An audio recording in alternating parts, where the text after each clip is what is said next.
Bismillahirrahmanirrahim. Assalamu alaikum dear students. Myself Sunaira Zubair. I am here to present a lecture of Human Resource Management. Human resource management planning process क्या होता है, ये last lecture में बेटे हम लोगों ने डिस्कस किया था। आज के लेक्चर में एक छोटा सा टॉपिक है हमारे पास, the role of human resource management, human resource in an organization. यानी हमारे पास जो भी मैनेजमेंट है उसका क्या रोल होता है,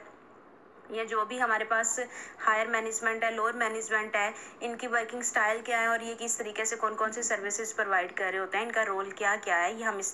लेक्चर में डिस्कस करेंगे। फर्स्ट ऑफ ऑल कि the process of human resource management consist of all the actions, कि ह्यूमन रिसोर्स मैनेजमेंट प्रोसेस जो है उसमें वो तमाम लाइहा अमल शामिल होते हैं that an organisation takes to attract, develop and retain quality employees. जिसमें हम जो क्वालिटी एम्प्लॉयज़ से मुराद यहाँ पे ये है कि ऐसे एम्प्लॉयज़ को अपनी ऑर्गेनाइजेशन में अट्रैक्ट करना जो आपकी ऑर्गेनाइजेशन के लिए वैल्यूएबल साबित हो, जो आपके ऑर्गेनाइजेशन की वर्किंग कंडीशंस को इम्प्रूव कर सकें, वहाँ की जो परफॉर्मेंस है, काम करने का जो तरीक़ाकार है वो बेहतर हो सके, वहाँ की जो मतलब फाइनेंशियल पोजीशन वगैरह है उसको बेहतर से बेहतर किया जा सके। और वो इसी पर डिपेंड करता है कि उस ऑर्गेनाइजेशन में होने वाला काम किस तरीके से हो रहा है, किस तरीके से इफेक्टिवली एफिशिएंटली उन कामों को परफॉर्म किया जा रहा है। तो यहाँ पे जो इम्पोर्टेंस है ह्यूमन रिसोर्सेज की, the process of recruiting suitable candidates for organisation, एक ऐसा प्रोसेस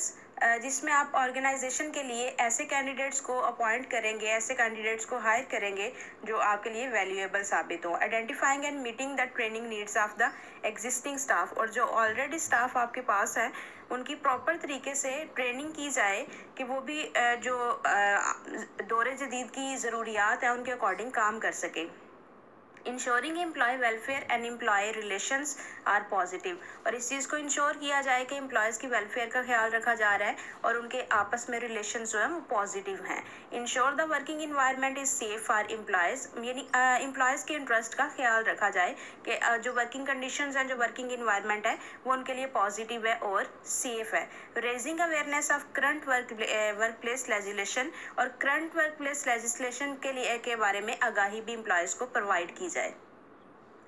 अब इन रिसोर्सेज में जो रोल्स परफॉर्म किए जाते हैं, एग्जेक्टिव रोल है, ऑडिट रोल है। एग्जेक्टिव रोल के नाम से ही ज़ाहिर है जो मतलब एग्जेक्टिव आपकी ऑर्गेनाइजेशन में जो एग्जेक्टिव्स हैं जो वो काम परफॉर्म कर रहे हैं, जो वो फंक्शंस परफॉर्म कर रहे हैं, जो हायर मैनेजमेंट एक्टिविटीज़ परफॉर्म कर रही है, वो उनका रोल है। ऑडिट रोल क्या होता है, facilitator role, consultancy role, service role, ये सारे बेटे अपने नाम से ही ज़ाहिर है कि इसमें कौन कौन सी चीज़ें, कौन कौन से फंक्शंस परफॉर्म किए जा रहे हैं। जैसे ऑडिट रोल है तो वहाँ पे होने वाला जितना काम है, जब उसको इवैल्यूएट किया जाता है, जब परफॉर्मेंस अप्रेजल देखी जाती है तो मतलब उनकी एक्टिविटीज़ को ऑडिट किया जाता है, चेकआउट किया जाता है कि क्या जैसा स्टैंडर्ड मेंटेन किया गया था उसके अकॉर्डिंग सारा काम हो रहा है। फैसिलिटेटर रोल ये कि वहाँ पे फैसिलिटेट किया जाए हर काम को, कहीं पे अगर कोई प्रॉब्लम आ रही है तो वहाँ पे दूसरे लोग उनको फैसिलिटेट कर सकें, उनको गाइड कर सकें, उनको ट्रेन कर सकें। कंसल्टेंसी में हर ऑर्गेनाइजेशन में ऐसा होता है कि हम जब भी कोई न्यू प्रोडक्ट लॉन्च करने लगते हैं,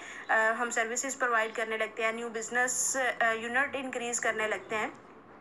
या नंबर ऑफ़ प्रोडक्ट्स को इंक्रीज़ करने लगता है, या किसी किस्म का भी कोई मामला होता है या कोई काम परफॉर्म करना होता है, तो उसके लिए कंसल्टेंसी की ज़रूरत पड़ती है, प्रॉपर मशावरत की ज़रूरत पड़ती है। तो ये इसमें किस किस्म के रोल्स होंगे, सर्विस रोल मतलब अपनी सर्विसेज जो प्रोवाइड करनी है उसके अकॉर्डिंग कौन कौन से फंक्शंस परफॉर्म करने हैं, ये हम सब डिफरेंट तरह के रोल्स यहाँ पे ह्यूमन रिसोर्सेज में प्रोवाइड किए जाते हैं। The origin and development are personal management in the Philippines, ये एक हम कह सकते हैं the people management association of the Philippines, ये एक स्ट्रिक्टली प्रोफेशनल्स की एक टीम है जो प्रॉपर किसी भी ऑर्गेनाइजेशन, किसी भी बिजनेस में जो हमारे पास ह्यूमन रिसोर्सेज होते हैं उनको किस तरीके से मैनेज करना है, उनसे किस तरीके से काम लेना है, किस तरह से उनको गाइड करना है, प्रॉपर ट्रेन करना है, यहाँ से हमें कंप्लीट इन्फॉर्मेशन पता चलती है। पर्सनल मैनेजमेंट क्या होती है, पर्सनल आपके एम्प्लॉयज़ होते हैं, आपकी एडमिनिस्ट्रेटिव होती है। अब उसमें एक किस तरीके से इसको मैनेज करना है, इसका मतलब क्या है? Administrative discipline of hiring and developing employees, यानी किस तरीके से आप एम्प्लॉयज़ को हायर करेंगे और फिर उनको डेवलप करेंगे मीन्स कि उनको किस तरह से आप गाइड करेंगे, प्रॉपर कंसल्टेंसी प्रोवाइड करेंगे, प्रॉपर ट्रेनिंग देंगे, so that they become more valuable to organisation, कि वो आपकी ऑर्गेनाइजेशन में ज़्यादा इफेक्टिवली, ज़्यादा एफिशिएंटली काम कर सकें और आपकी ऑर्गेनाइजेशन के लिए वैल्यूएबल साबित हो सके। अब इसमें जो डिफरेंट तरह के मतलब रोल्स परफॉर्म किए जा रहे होते हैं, उसमें लेबर रिलेशंस को देखा जा रहा होता है, इंडस्ट्रियल रिलेशंस को देखा जा रहा होता है, उनको प्रॉपर मेंटेन किया जा रहा होता है, डेवलप किया जा रहा होता है और उन एम्प्लॉयज़ को अपनी ऑर्गेनाइजेशन के लिए वैल्यूएबल बनाया जा रहा होता है। जैसे लेबर रिलेशंस हैं तो refers to dealing between management and a work force that is already unionised. अब जो लेबर या वर्क फोर्स, ये कह सकते हैं कि जो लेबर और जो मैनेजमेंट ऑलरेडी यूनियनाइज्ड है, जो ऑलरेडी अच्छे से काम कर रही है, उनके दरमियान किस तरीके से डीलिंग को देखना है, प्रॉपर उनके दरमियान कैसे रिलेशन को मेंटेन रखना है। इसी तरह से इंडस्ट्रियल रिलेशंस हैं, refer to the relationship between employees and employer. किसी ऑनर का उसके एम्प्लॉयज़ के साथ जो रिलेशन प्रॉपर वे में रखना है, पॉजिटिव वे में रखना है और इस तरीके से रखना है कि वो एम्प्लॉयज़ आपकी ऑर्गेनाइजेशन के इंटरेस्ट के अकॉर्डिंग काम कर सकें, ये इंडस्ट्रियल रिलेशंस है।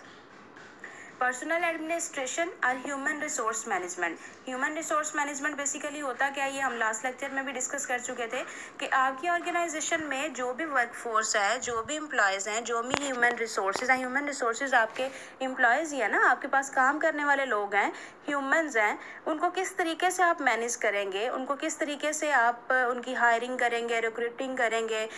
रिक्रूटमेंट उनकी कैसे होगी, उनके इंटरव्यूज़ का प्रोसेस कैसे होगा, उनकी ट्रेनिंग कैसे होगी, डेवलपिंग कैसे होगी, उनके कैरियर डेवलपमेंट कैसे होगी, ये सब कुछ हम ह्यूमन रिसोर्स मैनेजमेंट में या पर्सनल एडमिनिस्ट्रेशन में ही देखते हैं। पब्लिक रिलेशंस अब क्या होते हैं? The practice of meeting the spread of information between an individual और an organization and the public.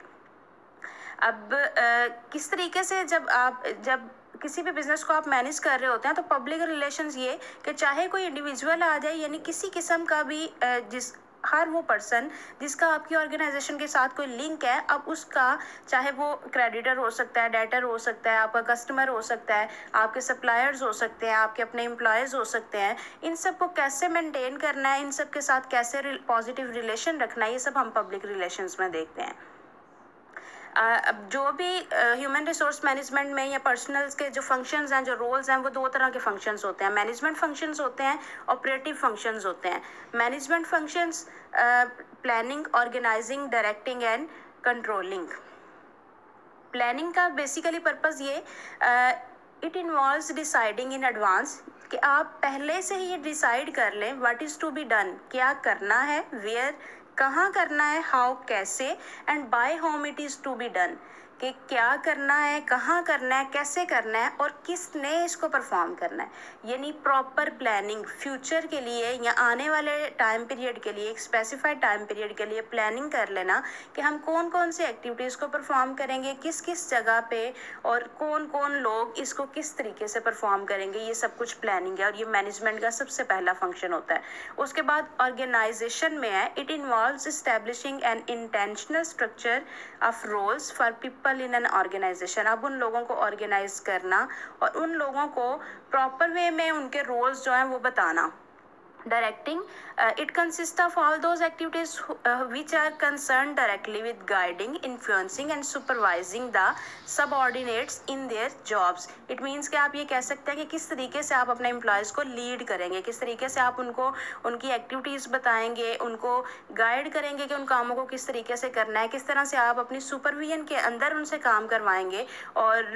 उनकी अपने साथ अटैचमेंट भी इस तरीके से रखेंगे कि वो एम्प्लॉयज़ आपकी ऑर्गेनाइजेशन के इंटरेस्ट के अकॉर्डिंग काम कर सके। कंट्रोलिंग, अब जो भी प्लानिंग की जाती है उसमें कुछ स्टैंडर्ड सेट किए जाते हैं कि हम क्या करना चाहते हैं, कैसे करना चाहते हैं। तो चूंकि हमारे माइंड में होता है कि हमने क्या प्लानिंग की हुई है, हम क्या काम परफॉर्म करना चाहते हैं, तो जब आपने प्रॉपर प्लानिंग कर ली, एम्प्लॉयज़ को ऑर्गेनाइज कर लिया, उनको इंस्ट्रक्शंस भी दे ली, प्रॉपर लीडर के तौर पे उनके साथ अपनी सुपरविजन में उनसे काम भी करवाया, तो आप लास्ट पे इवेल्युएट करते हैं कि क्या जो हमने गोल सेट किए थे, जो प्लानिंग की थी उसके अकॉर्डिंग ही हमने परफॉर्म किया, या फिर उसमें कोई positivity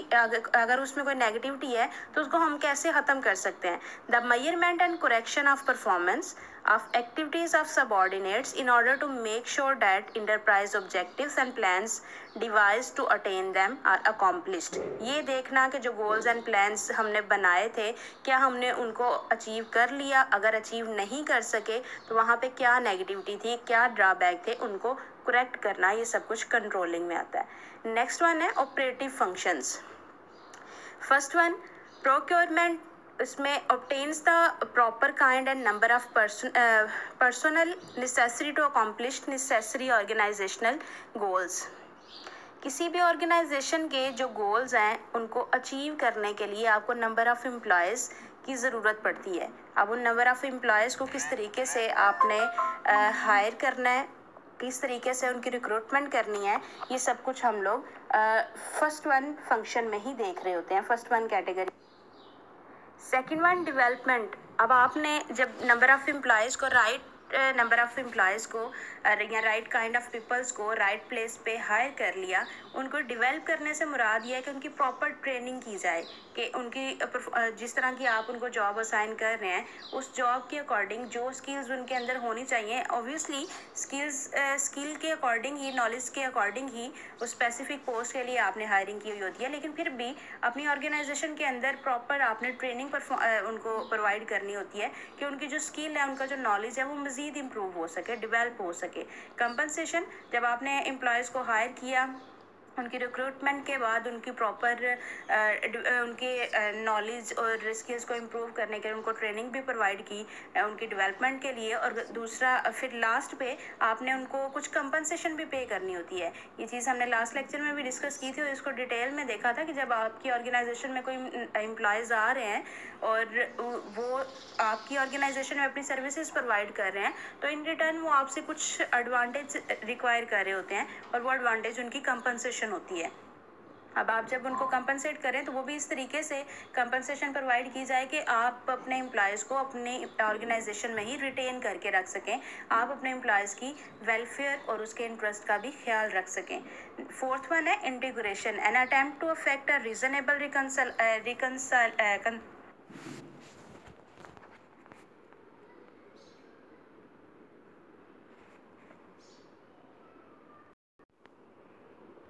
to effect a reasonable reconciliation, an attempt to effect a reasonable reconciliation of individual and organizational interest। Reconciliation basically ये कि आप ये देखें कि जो एम्प्लॉयज़ का इंटरेस्ट है, जो एम्प्लॉयज़ आपसे रिक्वायर कर रहे हैं और जो ऑर्गेनाइजेशन एम्प्लॉय से रिक्वायर कर रही है, इनको आपस में मैच करके देखें कि कहाँ पे हम बेस्ट लाइन पे आ सकते हैं, यानी जो एम्प्लॉयज़ चाह रहे हैं वो भी उनको मिल जाए, जो ऑर्गेनाइजेशन एम्प्लॉय से डिमांड कर रही है वो भी इनको मिल जाए। ये बेसिकली इंटीग्रेशन है। अब एम्प्लॉयज़ यकीनन एक अच्छी कंपनसेशन रिक्वायर कर रहे होते हैं और ऑर्गेनाइजेशन अच्छी परफॉर्मेंस एम्प्लॉय से रिक्वायर कर रहे होते हैं, तो इन दोनों चीज़ों को देखते हुए, इन दोनों को आपस में मैच करते हुए जो फंक्शन हम परफॉर्म कर रहे हैं उसको इंटीग्रेशन कहा जाता है।